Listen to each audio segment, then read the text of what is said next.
হয় ৰাজীৱ, আজিৰ যি পৰিৱেশ ধুবুৰীত এক উখল মাখল পৰিৱেশে সৃষ্টি হৈছে আৰু আধ্যাত্মিক পৰিৱেশৰ মাজত এই যি পৰিৱেশ আমি দেখিবলৈ পাইছোঁ, ইয়াত এইফালে যেনেকৈ বিভিন্ন ধৰণৰ শোভাযাত্ৰা উলিওৱা হৈছে, আধ্যাত্মিক পৰিৱেশৰ মাজত এই শোভাযাত্ৰা উলিওৱা হৈছে, তাৰ সমান্তৰালভাৱে আমি যদি ক'বলৈ যাওঁ যে বিভিন্ন ধৰণৰ কাৰ্যসূচী ৰূপায়ণ কৰা হৈছে। ইয়াত ধুবুৰী টাউন ক্লাবৰ উদ্যোগত প্ৰতি বছৰে ইয়াত এনেদৰে এখন বিশাল শোভাযাত্ৰা উলিওৱা হয়।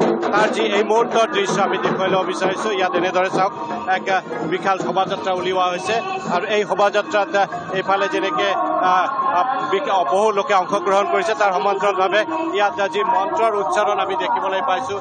বিভিন্ন ধৰণৰ আধ্যাত্মিক যি গান ইয়াত পৰিৱেশন কৰা হৈছে, মন্ত্ৰ উচ্চাৰণ কৰা হৈছে। তাৰ এই মুহূৰ্তৰ দৃশ্য আমি প্ৰতিদিন টাইমত দৰ্শকসকলৰ বাবে আগবঢ়াই ল'ব বিচাৰিছোঁ। ইয়াত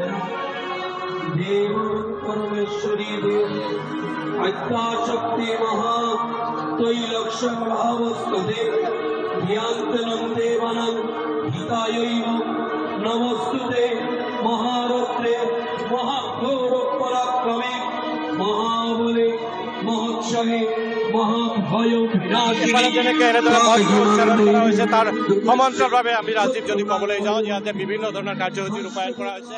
সেই কাৰ্যসূচী আমি দেখুৱাবলৈ চেষ্টা কৰিম। ইয়াত ধুবুৰীৰ যি নেতাই ধুবুনী ঘাট, ইয়াত যিখন পাৰ্ক আছে, এই পাৰ্কতো এনেদৰে এক কাৰ্যসূচী ৰূপায়ণ কৰা হৈছে। তাৰ এই মুহূৰ্তৰ দৃশ্য আমি দেখুৱাই ল'ব বিচাৰিছোঁ। ইয়াত বিভিন্ন কাৰ্যসূচী ৰূপায়ণ কৰা হৈছে। বৰ্তমান ইয়াত বিভিন্ন ধৰণৰ যি আধ্যাত্মিক গান পৰিৱেশন কৰা হৈছে, তাৰ আমি পোনে পোনে সেই দৃশ্য দেখুৱাই ল'বলৈ চেষ্টা কৰিম। আমাৰ সতীৰ্থ ভিডিঅ' জাৰ্নেলিষ্টে সমগ্ৰ দৃশ্য দেখুৱাব।